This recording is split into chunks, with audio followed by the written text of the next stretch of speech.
On my way to the supermarket, I realized I had forgotten my wallet and had to return home.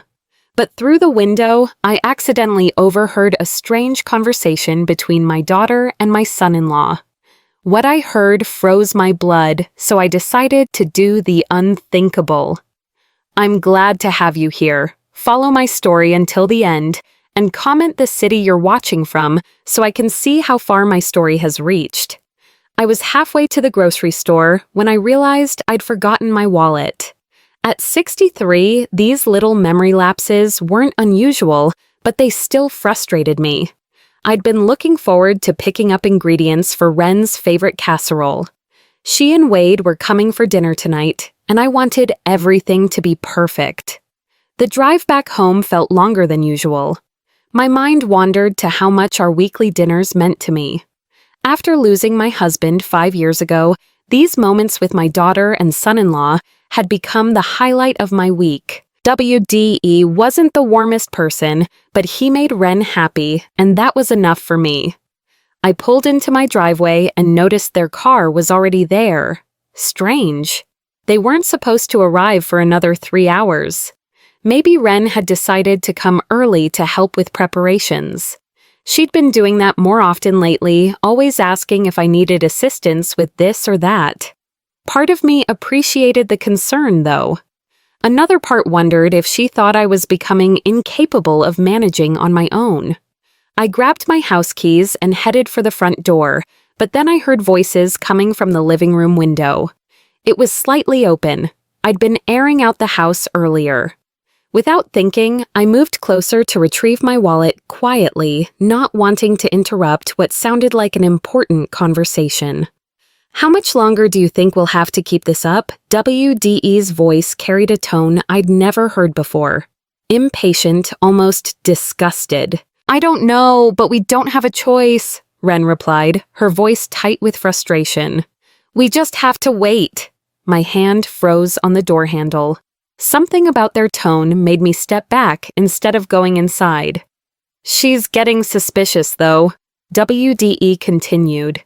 "Yesterday, she asked me why I was looking through those papers on her desk. What did you tell her, that I was just organizing things for her? But she's not stupid, Ren. She's going to figure out what we're doing." My heart began beating faster. What were they talking about? What papers? Look. Ren's voice was sharper now. "We've come too far to back out now. Once we get the diagnosis confirmed, everything will be easier." Diagnosis. What diagnosis? I pressed myself against the wall beside the window, my mind racing. Had they discovered something about my health that I didn't know? "I just think we should speed things up," Wade said. "The longer we wait, the more chances she has to mess things up for us." "Speed what up?" Ren's tone was warning. "We can't rush this. It has to look natural or everything falls apart." My legs felt weak. I gripped the windowsill for support, trying to process what I was hearing. Were they talking about me? The way they spoke with such cold calculation sent chills down my spine. I know. Wade sighed heavily. "I'm just tired of pretending to care about her every little problem. Do you know she called me yesterday because she couldn't figure out how to adjust the thermostat? I wanted to tell her to figure it out herself." The words hit me like a physical blow. All those times Wade had helped me with small tasks around the house. I'd thought he was being kind, but he'd been pretending. "You need to be more patient," Ren said firmly. "We can't let her suspect anything. Not now." Easy for you to say. You don't have to listen to her stories about the neighbors or her complaints about her back pain every single day. I felt tears burning my eyes. These weren't the voices of two people who cared about me. These were the voices of people who saw me as a burden, an obstacle to something they wanted. "Wade, please just a little longer. Once the doctor confirms everything, we can move forward with the plan. And you're sure he'll cooperate? He owes me a favor. Besides, it's not like we're asking him to lie. We're just asking him to expedite the process." I couldn't breathe properly. What process? What favor? My mind was spinning with terrible possibilities. Were they talking about having me declared incompetent? Were they planning to put me in a nursing home? I still think we should have started this months ago, Wade muttered. The timing had to be right. If we'd moved too fast, she might have gotten a second opinion or involved her lawyer. Lawyer. The word sent another wave of panic through me. Why would they be worried about my lawyer unless they were planning something that would affect my legal affairs? Fine, but after this weekend, I want a timeline. I can't keep pretending much longer. What's happening this weekend? Ren asked. She wants me to help her organize her important documents. Says she wants to make sure everything is in order just in case. It's perfect timing. Actually, my blood ran cold. I had asked Wade to help me organize my papers this Saturday. I'd thought it would be a good opportunity for us to spend time together, and I wanted to make sure my affairs were in order. A responsible thing to do at my age. But now it sounded sinister, like they were planning to use it for something else entirely. Just be careful what you touch. Ren warned, we can't leave any evidence that we were looking for specific things. Evidence, the word echoed in my mind. Evidence of what I heard movement inside and quickly stepped away from the window, my heart pounding so hard I was sure they would hear it. I fumbled with my keys, trying to think of what to do. Should I confront them? Should I pretend I hadn't heard anything? Before I could decide, the front door opened. Mom! Ren's voice was suddenly bright and cheerful, completely different from the cold tone I just heard. What are you doing out here? I turned, hoping my face didn't reveal what I just heard. I forgot my wallet. I was just getting ready to come in. Wade appeared behind her, his expression neutral, but his eyes watchful. Everything okay? Of course, I managed, forcing a smile. Just one of those senior moments. Ren laughed, but it sounded hollow to my ears now. Well, come on in. Wade and I decided to come early. We thought we could help you with dinner preparations. As I followed them inside, I couldn't shake the feeling that I was walking into a trap. Everything looked the same. My familiar living room, the photos on the mantle, the comfortable furniture I'd chosen with my late husband. But nothing felt safe anymore. So what were you two talking about? I asked as casually as I could manage. Oh, just work stuff, Wade said quickly. Boring office politics, but I knew that wasn't true. They hadn't been talking about work. They'd been talking about me, about some plan they had, about a diagnosis I apparently needed to receive. As Ren busied herself in the kitchen, and Wade settled into my husband's old recliner, I realized that the two people I trusted most in the world were keeping dangerous secrets from me. The next few days passed in a haze of forced normalcy. I went through the motions of my daily routine. Watering my garden, reading the morning paper, calling my sister Margaret. But everything felt different now. Every interaction with Ren and Wade was colored by what I'd overheard. Every conversation analyzed for hidden meanings. I found myself studying their faces when they thought I wasn't looking, searching for signs of deception. How long had they been pretending? How long had I been blind to what was really happening? 3 days after overhearing their conversation, Wade came by as planned to help me organize my documents. I'd been dreading this moment, but I knew I couldn't cancel without raising suspicion. Thanks for doing this, I said, as I led him to my home office. I know it's not the most exciting way to spend a Saturday. No problem at all, Wade replied. But his eyes were already scanning the room, taking inventory of my filing cabinet, my desk, the small safe where I kept my most important papers. I watched him carefully as we began sorting through bank statements and insurance policies. He seemed particularly interested in documents related to my house, my investment accounts, and my will. When he thought I wasn't paying attention, I caught him photographing certain pages with his phone. Wade, what are you doing? He looked up, startled. Oh, just taking pictures of the account number so I can help you set up online banking later. Is that okay? It sounded reasonable, but something about his expression made me doubt him. That's thoughtful, but I'm not sure I need online banking at my age. Trust me, it'll make everything easier. Especially if he paused as if catching himself before saying something he shouldn't. Especially if what nothing. Just if you ever need help managing things in the future, there. It was again. That assumption that I would need help, that I was somehow becoming incapable. But I wasn't. My mind was as sharp as ever, my hands steady, my memory intact, despite the occasional forgotten wallet. Later that afternoon, as Wade continued his organizing, I excused myself to make coffee. But instead of going to the kitchen, I crept back to listen outside the office door. I heard him on the phone speaking in a low voice. "Yeah, I'm here now. No, she doesn't suspect anything. I got photos of the account statements. The house deed is here too." "What?" "No, I can't take anything now. She's right here. I know. We need to move faster." My hands trembled as I stood there, hearing confirmation of my worst fears. WDE wasn't helping me organize my papers. He was cataloging my assets. I quickly returned to the kitchen and made the coffee, my mind racing. When I brought it to the office, Wade was sitting innocently at my desk, a stack of tax returns in front of him. "Find everything you need," I asked, setting down his cup. "Yes, your records are very well organized. You should be proud."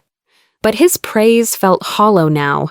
I knew he was studying my financial situation for reasons that had nothing to do with helping me. That evening, after Wade left, I couldn't shake the feeling that I needed to understand what was happening. I went to my computer and did something I'd never done before. I started researching how to check if someone had been accessing my accounts or tampering with my documents. What I found terrified me. There were articles about financial elder abuse, about family members who gradually took control of their relatives' affairs. Stories of people who had their competency questioned, who were declared unable to manage their own lives based on manufactured evidence.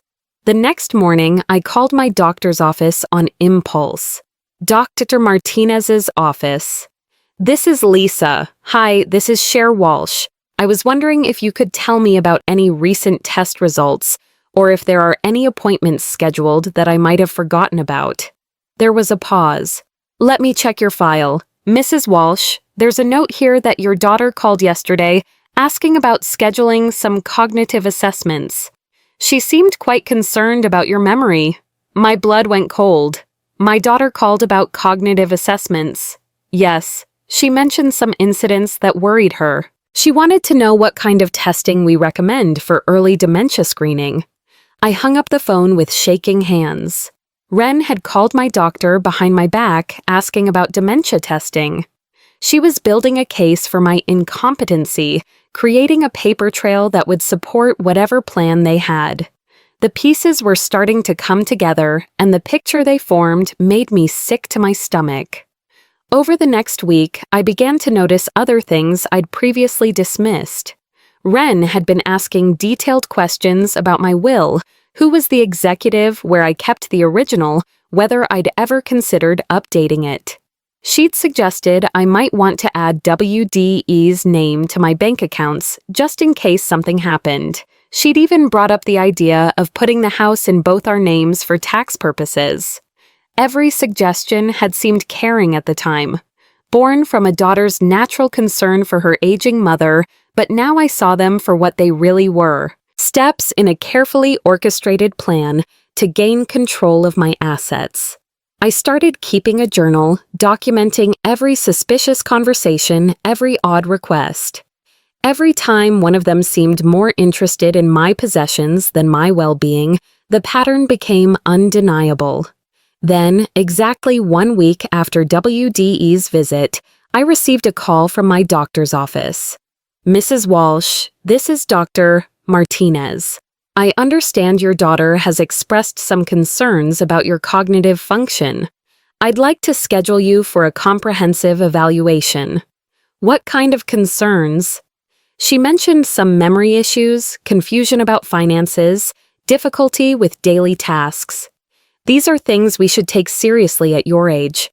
But I wasn't confused about my finances. I wasn't having difficulty with daily tasks. My memory was fine. Yet somehow, Ren had convinced my doctor otherwise. When would you like to schedule this? I asked, playing along. How about next Friday at 2:00? That sounds fine. But it wasn't fine. Nothing about this was fine. After I hung up, I sat in my kitchen, staring at the appointment reminder I'd written down. Next Friday at 2:00, my competency would be evaluated based on lies my daughter had told about me. But why? What did they gain from having me declared incompetent? The answer came to me slowly, piece by piece, as I thought about all the documents Wade had photographed, all the questions Ren had asked about my will and accounts. If I was declared mentally incompetent, they could petition the court to become my legal guardians. They would have control over my finances, my property, my medical decisions. They could put me in a nursing home, sell my house, and manage my assets however they saw fit. And based on the conversation I'd overheard, they already had someone, possibly a doctor, who was willing to help them make this happen. I was trapped in a web of my own daughter's making, and I had less than a week to figure out how to escape it. But as I sat there in my quiet kitchen, surrounded by 40 years of memories in this house, I felt something I hadn't expected. Beneath the fear and betrayal, a cold anger was growing. They thought I was a helpless old woman they could manipulate and control. They were about to learn just how wrong they were. I couldn't sleep the night before my scheduled appointment with Dr. Martinez. Every time I closed my eyes, I imagined sitting in his office while he asked me questions designed to make me appear confused or incompetent. I wondered what lies Ren had told him, what symptoms she'd fabricated to justify this evaluation. At 3:00 in the morning, I gave up on sleep and went to my computer. If they were building a case against me, I needed to understand exactly what they were doing. I spent hours researching guardianship laws, competency evaluations, and elder abuse. What I learned made my situation even more terrifying. Once a court declared someone incompetent, reversing that decision was nearly impossible. The appointed guardians had almost unlimited power over their ward's life. They could sell property, move the person to a care facility, and make all medical and financial decisions without consulting the person whose life they were controlling. I was reading about a case similar to mine when I heard footsteps on my front porch. It was barely 6:00 in the morning. I peered through the curtains and saw Ren's car in my driveway. She had a key, but she'd never used it this early before. I heard the front door open quietly, then Ren's hushed voice. "She's probably still asleep. Let's be quick." My heart pounded as I crept to the top of the stairs. Through the banister, I could see Ren and Wade moving through my living room toward my office. "Did you bring the camera?" Ren whispered. "Yeah, and the scanner app. We can get digital copies of everything without taking the originals." I watched from the shadows as they entered my office. The door was partially open, and I could see them working systematically through my filing cabinet. WDE held documents while Ren photographed them with her phone. "Here's the original will," Wade said quietly. "She never updated it after your dad died." "Perfect. That means I'm still the sole beneficiary, but we need to make sure she doesn't change it before we get guardianship." The words hit me like a physical blow. They weren't just planning to control my life. They were planning to inherit everything while I was still alive, trapped in whatever facility they chose for me. "What about the house deed?" Ren asked. "Here it is, free and clear. Worth about $400,000 according to the recent assessment." "Good. We'll need that equity for her care expenses." Ren's tone was businesslike, as if she were discussing a real estate transaction instead of her mother's life. "Care expenses." Wade chuckled quietly. "You mean our expenses? State facilities are much cheaper than private ones." I gripped the banister so tightly my knuckles went white. They were planning to put me in a state-run nursing home while using my assets for themselves. "Look at this," Ren said, holding up a document. "She's got over $300,000 in investment accounts, plus the pension and Social Security. How much does that come to monthly?" "About $8,000 total, more than enough to cover a basic facility and still have plenty left over." They were calculating my worth like livestock at auction. Every asset I'd worked for, every penny I'd saved for my retirement, was being cataloged for their benefit. "Did you get the bank account information?" Ren asked. "Yeah. And I was right about her safety deposit box. She's got it listed on her insurance inventory. We'll need to get access to that too. One thing at a time. First we get the competency ruling, then guardianship, then we can access everything legally." I'd heard enough. I quietly backed away from the stairs and returned to my bedroom, my mind reeling. They had been planning this for months, maybe longer. Every kind gesture, every offer to help, every expression of concern had been part of their strategy to position themselves as my caretakers before they became my captors. An hour later, after they'd left, I went downstairs to assess the damage. Everything appeared to be exactly as I'd left it, but I knew they now had copies of every important document I owned. They had mapped out my entire financial life in preparation for taking control of it. I made coffee with trembling hands and tried to think clearly. I had less than 12 hours before my appointment with Dr. Martinez. Whatever I was going to do, I had to do it quickly. First, I called my lawyer's office and left a message requesting an urgent appointment. Then, I called my bank and asked about procedures for changing account access. Finally, I did something that felt like a betrayal of everything I'd believed about family. I called my sister Margaret. "Sherry, it's not even 800. Is everything all right, Margaret? I need to tell you something, and I need you to listen carefully."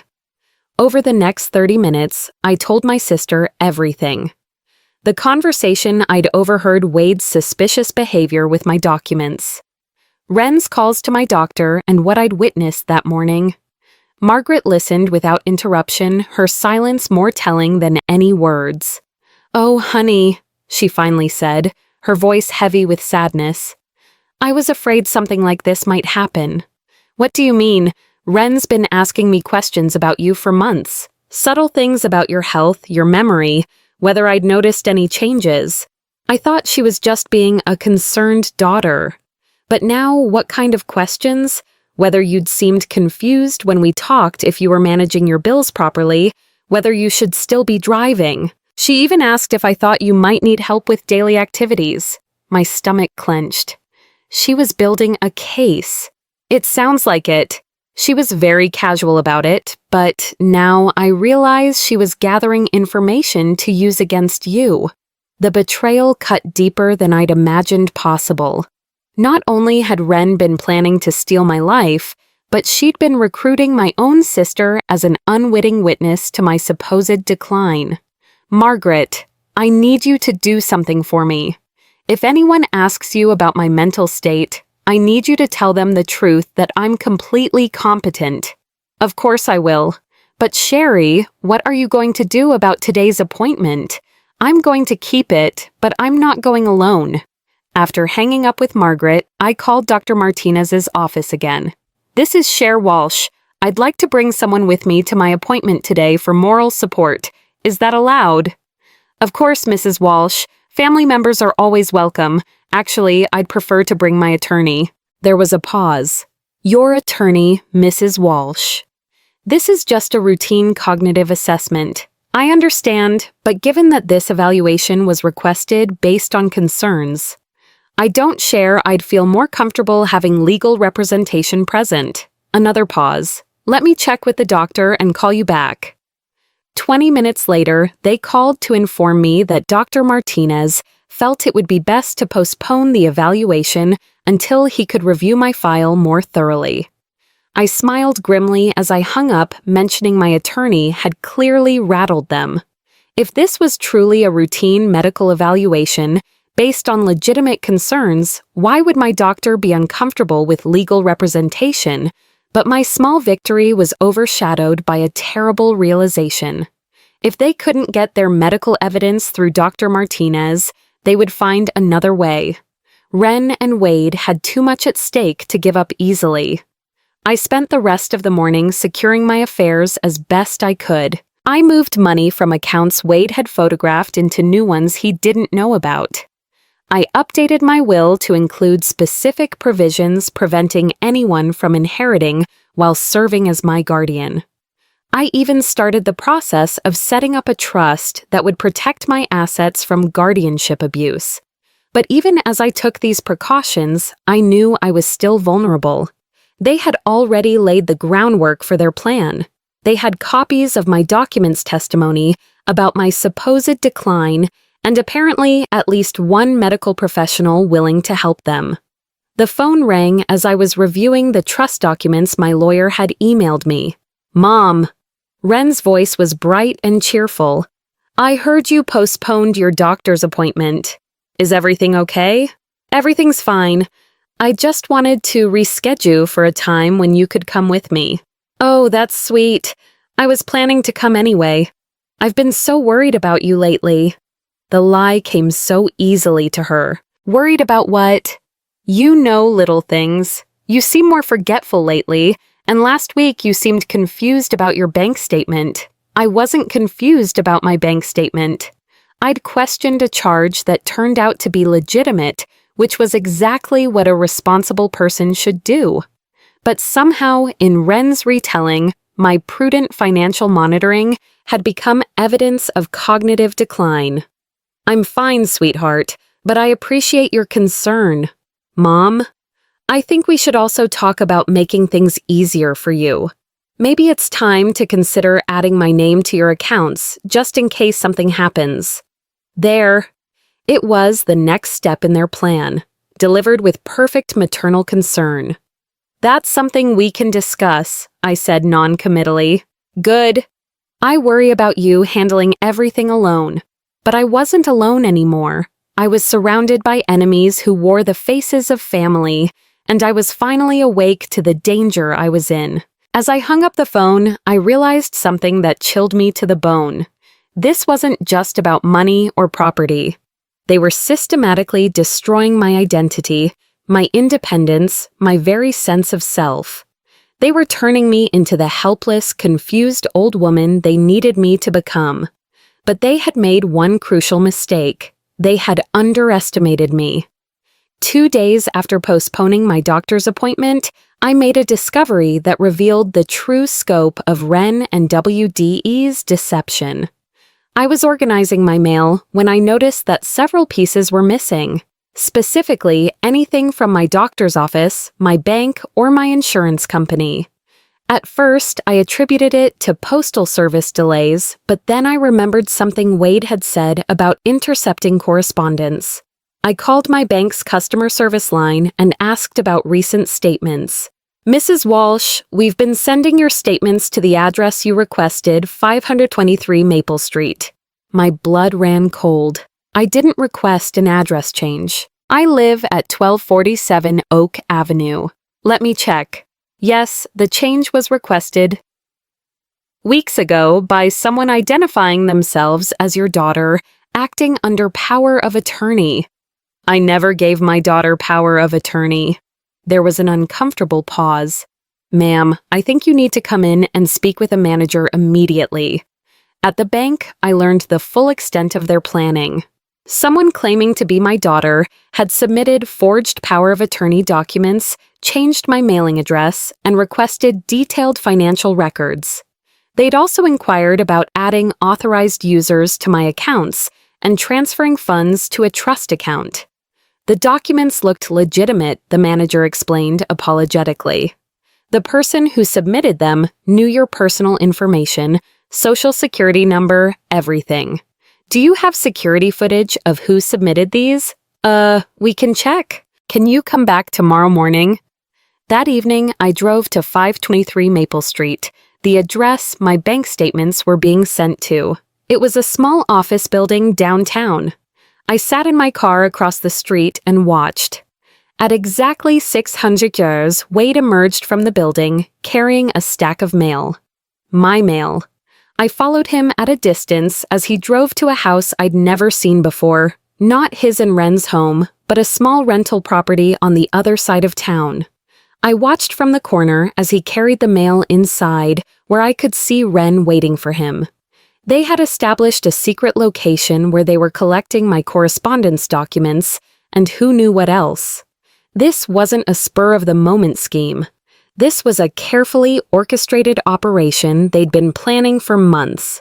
I sat in my car for an hour, watching them through the windows as they sorted through what appeared to be weeks' worth of my mail. I saw them opening envelopes, photographing contents, and filing everything in boxes. They were building a comprehensive file on my life while simultaneously cutting me off from my own information. When I got home, I immediately called my attorney. "Paul, it's Cher Walsh. I need you to listen carefully because I think I'm being victimized by my own family." Paul Harris had been my lawyer for 15 years.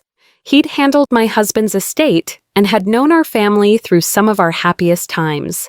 What I told him that night shocked him into silence. "Sherry, what you're describing sounds like a systematic attempt to gain conservatorship over you. It's more common than you might think, but it's also criminal fraud." "What do I do?" "First, we're going to the bank tomorrow with a notarized statement revoking any unauthorized access to your accounts. Then we're filing a police report about the forged power of attorney documents. But Sherry, you need to understand. If they've been planning this for months, they may have already set other wheels in motion." "What do you mean? If they're serious about pursuing guardianship, they'll need medical evidence of your incompetency. If your regular doctor wouldn't cooperate, they might have found someone who will." Paul's words proved prophetic. The next morning, I received a call from a Dr. Patricia Simmons, a geriatric psychiatrist I'd never heard of. "Mrs. Walsh, your daughter has scheduled you for a comprehensive cognitive evaluation next Monday. She's expressed serious concerns about your mental state. My daughter has no authority to schedule medical appointments for me. Actually, she presented documentation showing that you've granted her medical power of attorney." Another forged document. "Dr. Simmons, I've never granted anyone medical power of attorney. Any documents claiming otherwise are fraudulent." There was a long pause. "Mrs. Walsh, your daughter was very convincing. She provided specific examples of concerning behavior, forgotten appointments, confusion about medications, difficulty managing finances, all lies. Perhaps we should schedule an appointment so I can evaluate your condition myself." "No, thank you. My mental condition is fine, and I have my own physician." But even as I hung up, I knew they would keep trying. They would find doctors, social workers, anyone who might be willing to sign the paperwork they needed. That afternoon, Paul and I went to the police station to file a report about the identity theft and forgery. Detective Maria Santos listened to our story with growing concern. "Mrs. Walsh, what you're describing is fairly sophisticated elder fraud. Usually when family members go to these lengths, there's a significant financial motivation. My estate is worth over $700,000. That explains it. Have you noticed any other suspicious activity? Any changes to your will insurance policies, property deeds?" I thought about WDE's visit to help me organize my documents. They've been photographing all my important papers. We need to move quickly. Then, if they're planning to file for emergency guardianship, they could have you declared incompetent and institutionalized within days. The detective's words sent a chill through me. How is that possible? Emergency guardianship proceedings can happen very quickly if there's supposedly imminent danger to the person. If they present fake medical evidence that you're a danger to yourself, a judge could grant temporary guardianship while they investigate. But I'm not a danger to myself. No, But if they have a corrupt doctor willing to sign papers saying you are, that might be enough for an emergency order. Paul leaned forward. What can we do to protect her? First, we document everything. Mrs. Walsh, I want you to keep a detailed log of every interaction with your daughter and son-in-law. Record phone calls if possible. Second, we're going to work with your bank to flag your accounts for any suspicious activity. Third, you need to consider staying somewhere they can't find you until we can build a case against them. Stay somewhere else. This is my home. I understand. But if they're moving toward emergency guardianship, they might try to have you involuntarily committed for psychiatric evaluation. Once you're in the system, getting out becomes much harder. The reality of my situation was becoming clear. I wasn't just dealing with family betrayal. I was the target of a criminal conspiracy designed to steal my life savings and my freedom. That evening, I sat in my living room looking at the photos on my mantle. Pictures of Wren as a baby, as a child, graduating from college on her wedding day. When had she become someone capable of such cruelty? When had my love and sacrifice as a mother become nothing more than an obstacle to her greed? My phone rang, interrupting my dark thoughts. Mom, I've been trying to reach you all day. Are you okay? Wren's voice was full of concern, but now I heard the performance in it. The calculated tone designed to make me feel guilty for worrying her. I'm fine, sweetheart. Just been busy with what? You seemed confused yesterday when we talked about your appointment with Dr. Martinez. There it was again. The subtle suggestion that I was confused, building her narrative of my incompetence. I wasn't confused. I simply decided to postpone it. Mom, we need to talk. I'm worried about you. WDE and I have been discussing it, and we think you might need more help than you're willing to admit. What kind of help? Well, maybe someone to help with daily tasks, managing your medications, keeping track of appointments. Nothing major, just support. Support that would give them access to my home, my routine, my personal affairs, everything they needed to build their case. That's very thoughtful, but I'm managing fine on my own. Are you, though? Be honest with me, Mom. Haven't you been feeling overwhelmed lately? No, Wren. I haven't. What about your bills? Are you sure you're keeping track of everything correctly? My bills are current and accurate. And your medications? You're taking them consistently. Yes, Mom. I talked to Mrs. I. Henderson next door, and she said she saw you looking confused in your garden last week. Mrs. Henderson was 85 and barely left her house. More importantly, she lived on the other side of me from where Wren claimed she'd seen me. Wren. Mrs. Henderson can't see my garden from her house. A pause. Maybe it was Mrs. Thompson then. Another lie. Mrs. Thompson had been visiting her daughter in Florida for the past month. Wren, why are you making up stories about me? I'm not making anything up, Mom. I'm just concerned. Wade and I think you should see someone who specializes in geriatric issues like Dr. Simmons. Another pause. Longer this time. How do you know about Dr. Simmons? She called me. Apparently you scheduled an appointment for me without my permission. Mom, you agreed to see someone. We discussed it. No, we didn't. And you have no authority to make medical decisions for me. Mom, you're getting agitated. This is exactly what I'm worried about. You're not thinking clearly. Her tone had shifted from concern to condescension, as if she were speaking to a child having a tantrum. It was a masterful manipulation. Anything I said to defend myself would be interpreted as further evidence of my instability. I'm thinking very clearly, Wren. Clearly enough to know what you and Wade are really doing. What are we doing? Mom? The question was asked with such innocent confusion that I almost doubted my own perceptions. But I remembered the conversation I'd overheard. The forged documents, the redirected mail, the secret office where they were storing my stolen correspondence. We'll discuss it when you come for dinner on Sunday, I said finally. Okay, Mom. I love you. I love you too. But as I hung up the phone, I realized that love might not be enough to save me from what was coming. They were closing in, and I was running out of time to stop them. I spent the week before Sunday's dinner preparing for what I knew would be the most important performance of my life. With Paul's help, I had installed hidden recording devices throughout my house.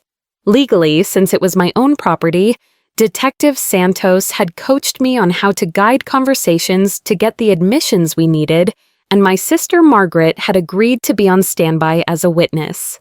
But the most crucial element of my plan was something they would never expect. I was going to give them exactly what they wanted, or at least make them think I was. Sunday arrived gray and cold, matching my mood. I spent the morning cooking Ren's favorite meal, just as I had countless times before. But this time, every familiar action felt like a goodbye. I was saying farewell to the illusion that my daughter loved me, to the hope that family meant something more than financial opportunity. Ren and Wade arrived promptly at 5, as they always did. Ren kissed my cheek and complimented the smell of dinner. Wade shook my hand and asked about my week. To any observer, we looked like a normal, loving family gathering for Sunday dinner. "Mom, you look tired," Ren said, as we sat down to eat.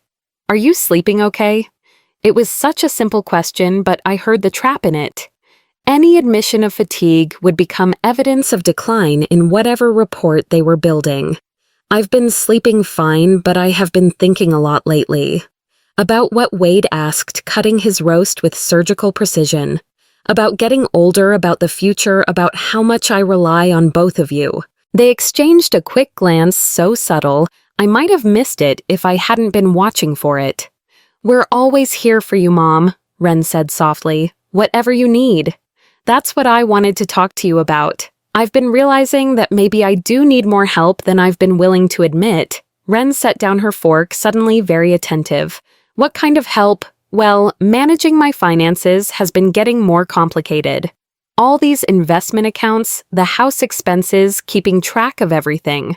Maybe it would be easier if someone else handled the details. Mom, we've talked about this before. I'd be happy to help you with your accounts, and my medical appointments have been confusing lately. Different doctors, all these referrals and follow-ups. Maybe I should have someone go with me. Help me keep everything straight." Wade leaned forward. "That's very wise, Sherry. It's important to have advocacy in medical situations. I've also been thinking about this house. It's so big for one person, and maintaining it is becoming overwhelming. Have you thought about what you might want to do?" Ren asked, her voice carefully neutral. "I don't know. Maybe something smaller, easier to manage, or maybe even assisted living if I could find the right place." The words tasted like poison in my mouth, but I saw the effect they had on Ren and Wade. They were both trying to hide their excitement, but I could see it in their eyes. The gleam of victory they thought was within reach. "Mom, those are all really important decisions." Ren said, "Maybe we should sit down this week and go through everything together." "I'd like that. But first, I need to ask you something, and I need you to be completely honest with me." They both tensed slightly. "Of course," Ren said. "Do you think I'm losing my mind?" The question hung in the air like a challenge. I watched their faces, carefully saw the calculations happening behind their eyes. "Mom." "Why would you ask that?" Ren's voice was gentle, but her expression was guarded. "Because I've been having some strange experiences lately, forgetting things, getting confused about dates and appointments. Last week, I couldn't remember if I'd paid my electric bill, and I found myself standing in the kitchen, not knowing why I'd gone there. None of this was true, but I delivered it with just the right amount of worry and confusion. The recording devices would capture everything, both my fabricated admissions and their reactions to them. "Oh, Mom." Ren reached across the table to take my hand. "Why didn't you tell us you were having these problems? I was embarrassed. I didn't want to worry you, but it's getting worse. And I'm scared." Wade cleared his throat.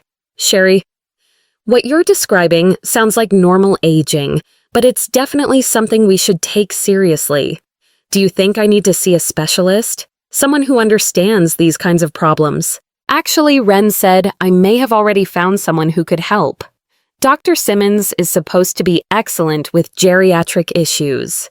You've been researching doctors for me. I've been worried about you for a while. Some of the things you've said and done lately have concerned me. Like what Ren glanced at Wade as if seeking permission to continue. Well, last month, you called me 3 times in one day, asking the same question about your insurance. And when Wade helped you organize your papers, you seemed confused about where things were kept. More lies delivered with such sincerity that I almost admired her skill. Maybe I should see this, Dr. Simmons, I said quietly. I think that would be very wise, WDE said. In fact, I took the liberty of scheduling you an appointment for Tuesday. You already made an appointment. I hope you don't mind. I was just trying to be helpful. We could cancel it if you prefer. No, it's fine. I appreciate you taking care of it. They were practically vibrating with excitement, now thinking they had me exactly where they wanted me.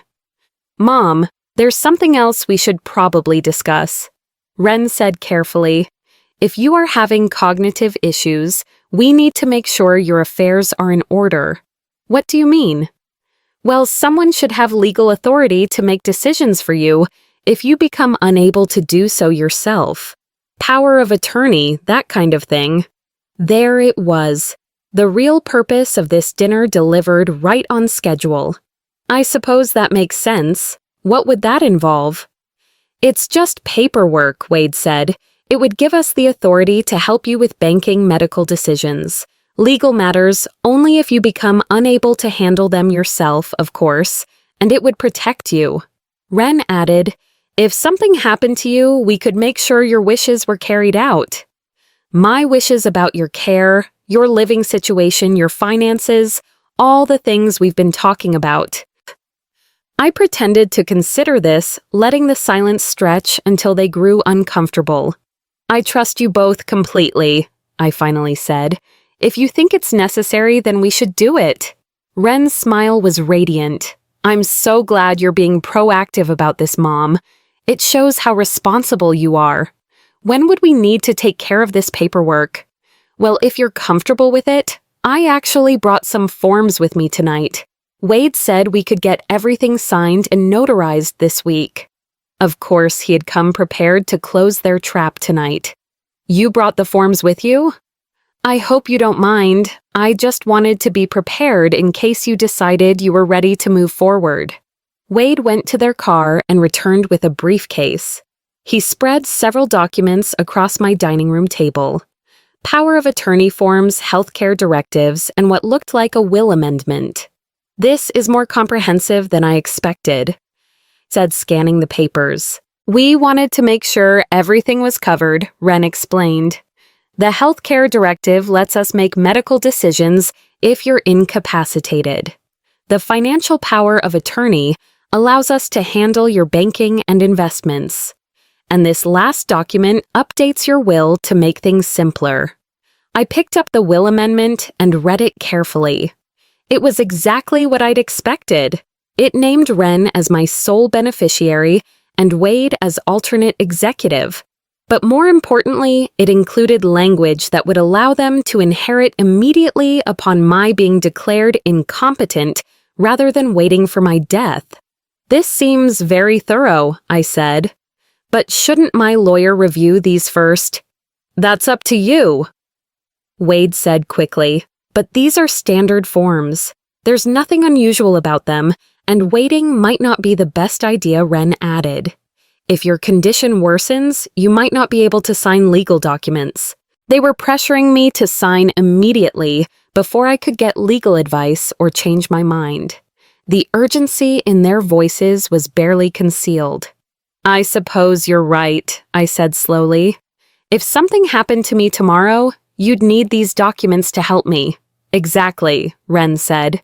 We're just trying to protect you. I picked up the pen Wade offered me, letting my hand tremble slightly as I held it. Where do I sign? For the next 20 minutes, they guided me through the documents, showing me where to initial and sign. They were patient and encouraging, as if they were helping me with something beneficial rather than participating in my destruction. When I finished signing the last document, Wade carefully collected all the papers and returned them to his briefcase. "I'll get these notarized first thing tomorrow morning," he said, "and I'll call Dr. Simmons to confirm your Tuesday appointment." Wren added. They were barely containing their triumph. In their minds, they had just secured legal control over my life and assets. All that remained was getting the medical documentation they needed to activate their newly acquired powers. "Thank you both for taking care of this," I said. "I feel so much better knowing you'll be there to help me." "Always, Mom," Wren said, hugging me tightly. "We love you so much." But as they prepared to leave, I noticed Wade checking his watch impatiently. Their affection and concern evaporated the moment they thought the business was concluded. "We should get going," Wade said. "Early day tomorrow." They gathered their coats and headed for the door, their mission accomplished. As I watched them drive away, I felt a strange mixture of sadness and satisfaction. They thought they had won. They thought I was the confused, vulnerable old woman they needed me to be. They had no idea that every word of our conversation had been recorded, that the documents they were so eager to notorize would become evidence of their fraud, and that their victim was far more prepared for this battle than they could possibly imagine. The real trap had been set long before they arrived for dinner, and they had walked into it perfectly. Tuesday morning arrived with unseasonable warmth, as if the world itself was celebrating what was about to unfold. I dressed carefully in my best navy suit, the one I'd worn to my husband's funeral, to Wren's wedding, to every important moment that required dignity and strength. Today felt like all of those occasions combined. Paul arrived at 9:30 carrying a briefcase that contained copies of all our evidence, the recorded conversations, documentation of the forged power of attorney bank records, showing the unauthorized address changes and photographs of Wade collecting my mail from their secret location. "Are you ready for this, Sherry?" he asked, as we sat in my living room waiting for Detective Santos. "I've been ready since the moment I heard them talking about getting rid of me." Detective Santos arrived with 2 other officers and a social worker named Janet Morrison. I served coffee in my best china, a detail that wasn't lost on anyone present. A confused, incompetent woman doesn't serve perfectly brewed coffee in matching cups with coordinated napkins. "Mrs. Walsh," Detective Santos began, "we've reviewed all the evidence you've provided. What we're going to do today is execute search warrants for the property on Maple Street and your daughter's home. We're also going to arrest them when they arrive for your supposed appointment with Dr. Simmons. What about the fake doctor? Dr. Simmons is real, but she's been cooperating with us since yesterday. Apparently, your daughter offered her $10,000 to provide a diagnosis of severe dementia without conducting a proper examination. I felt a cold satisfaction at this revelation. Their corruption ran even deeper than I'd suspected. What happens next? You're going to call your daughter and confirm the appointment. Act confused, maybe a little scared. We need them to show up believing everything is going according to plan. At 11 Huzro, I called Wren. "Hi, sweetheart. I'm supposed to see Dr. Simmons today, but I can't remember what time. Mom, we've been over this. Your appointment is at 2 Huzro. Wade and I are picking you up at 1:30. Picking me up, I can drive myself." "No, Mom. Remember we discussed this. You're not comfortable driving to new places anymore." Another lie for their narrative. "Oh, that's right. I'm sorry. I'm feeling so scattered today." "That's okay, Mom. That's exactly why we're seeing Dr. Simmons. She's going to help you feel better." The condescension in her voice was unmistakable now that I knew what to listen for. "Wren, I'm scared. What if she says something's really wrong with me?" "Don't worry, Mom. Wait, and I will take care of everything. No matter what happens, you don't need to worry about anything ever again." The promise sounded loving, but I heard the threat underneath it. No matter what the doctor said, they would be in control of my life from that moment forward. At 1:15, I stationed myself at my front window. Detective Santos and her team were positioned around the neighborhood waiting. Paul sat with me, both of us silent, as we watched for Wren's car. They arrived exactly on time, as they always did. Wren got out first, checking her appearance in the car window. Wade emerged more slowly, carrying what looked like an overnight bag. "The overnight bag troubles me," Paul murmured. "They're probably planning to take me straight to a facility after the appointment," I replied. "No point in bringing me home if I'm never coming back." The doorbell rang, and I took a deep breath. This was it, the final performance. I opened the door to find Wren smiling brightly, but there was something different about her expression. The warmth I'd always seen there, even when it was manufactured, had been replaced by something colder and more calculating. "Hi, Mom. Ready to go?" "I think so. Should I bring anything?" "No, we've got everything you need," Wade said, lifting the overnight bag slightly. As we walked to their car, I noticed Detective Santos's unmarked vehicle parked across the street. Everything was in place. The drive to Dr. Simmons's office was eerily quiet. Usually, Wren filled car rides with chatter about her work, mutual acquaintances, or plans for the week. Today, she stared out the window while Wade focused on driving with unusual intensity. "Are you nervous, Mom?" Wren asked as we pulled into the medical building's parking lot. "A little. What if she wants to put me in a hospital?" "If that's what's best for you, then that's what we'll do," Wade said firmly. We walked into the building together, my supposed loving family escorting me to what they believed would be my psychiatric evaluation and the beginning of my captivity. The irony wasn't lost on me that they were actually walking into their own trap. Dr. Simmons's waiting room was empty, except for the three of us. The receptionist, who I now knew was an undercover officer, greeted us with professional courtesy. "Mrs. Walsh, Dr. Simmons will see you in just a moment." We sat in uncomfortable silence. Wade checked his watch repeatedly, while Wren fidgeted with her purse. They were both tense, but I assumed they were nervous about the success of their plan rather than suspicious of potential failure. "Wren Walsh and Dawid Mitchell." The receptionist's voice cut through the quiet. They both looked up, surprised to hear their names. "There are some people here who need to speak with you." Detective Santos and her partner emerged from the inner office. Badges visible, Wren Walsh and Wade Mitchell. "You're under arrest for elder abuse, fraud, and conspiracy." The next few minutes were a blur of shocked protests. Miranda rights and handcuffs. Wren's composure cracked completely. "Mom, what's happening?" "What did you do?" "I protected myself," I said quietly. "Something I should have done months ago." "You set us up. Your own daughter."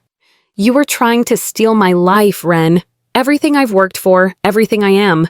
Did you really think I would just let that happen?" WDE said nothing as they led him away, but the look he gave me was pure hatred. At least he dropped the pretense of caring about me. "Mom." "Please," Wren called as they put her in the police car. "We can work this out. I'm your daughter." "No," I said loud enough for her to hear through the window. "A daughter wouldn't do what you did to me." After they were gone, Detective Santos drove me home. We sat in my driveway for a moment, neither of us speaking. "How do you feel?" she asked finally. "Empty," I said honestly, but not in a bad way. Like a weight I've been carrying has finally been lifted. The district attorney thinks we have a strong case. The recordings, the forged documents, the bribery attempt, it's all solid evidence. What happens now? They'll be charged, probably plead out to avoid trial. Wade will likely face more serious charges since he was the one who forged the power of attorney documents. You should prepare yourself for them to try to contact you to apologize and ask for forgiveness, and if they do, that's up to you. But remember, they weren't sorry until they got caught. That evening, I sat in my living room with Margaret, who had driven over as soon as she heard the news.